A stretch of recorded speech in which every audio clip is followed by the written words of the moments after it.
E aí galera, beleza? Eu vou ensinar pra vocês como abaixar e instalar Estuda Minecraft 1.52.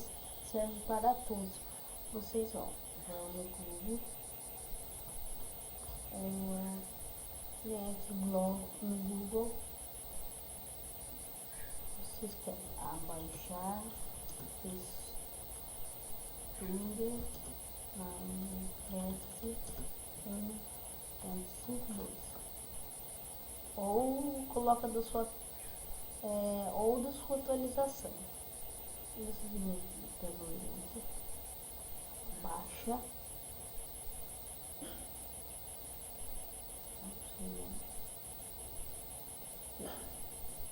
vai vir depende do site, eu não sei se vai funcionar, mas se não der certo, eu falo pra vocês, fechar a propaganda.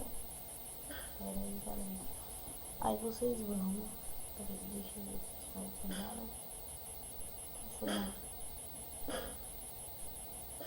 Tô dando play e ó, vocês vão,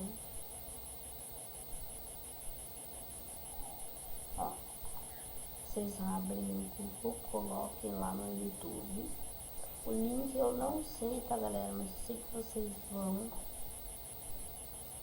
abram a pasta da textura, sim, abram assim, aí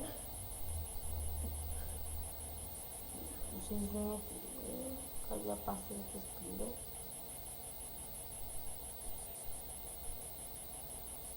Não é essa não, vocês vêm aqui, acho que é essa, não.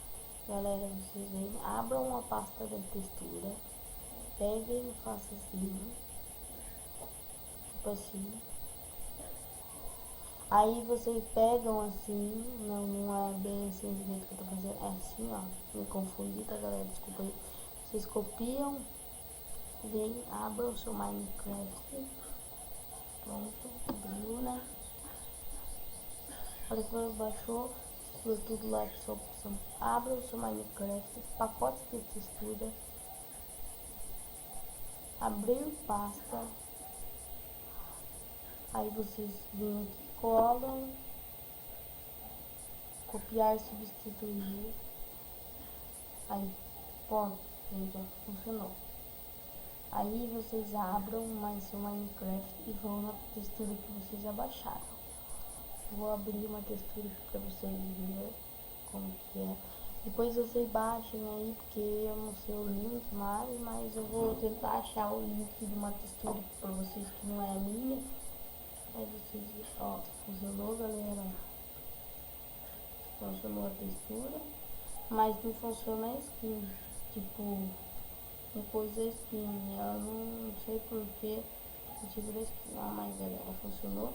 Agora eu vou mostrar pra vocês a cor das madeiras, vou mostrar o vidro como que é, pedregulho. Se vocês acharem no YouTube para baixar, baixem se vocês quiserem, até porque eu só estava ensinando pra vocês mesmo como instalar ela, porque, ó galera, como que é?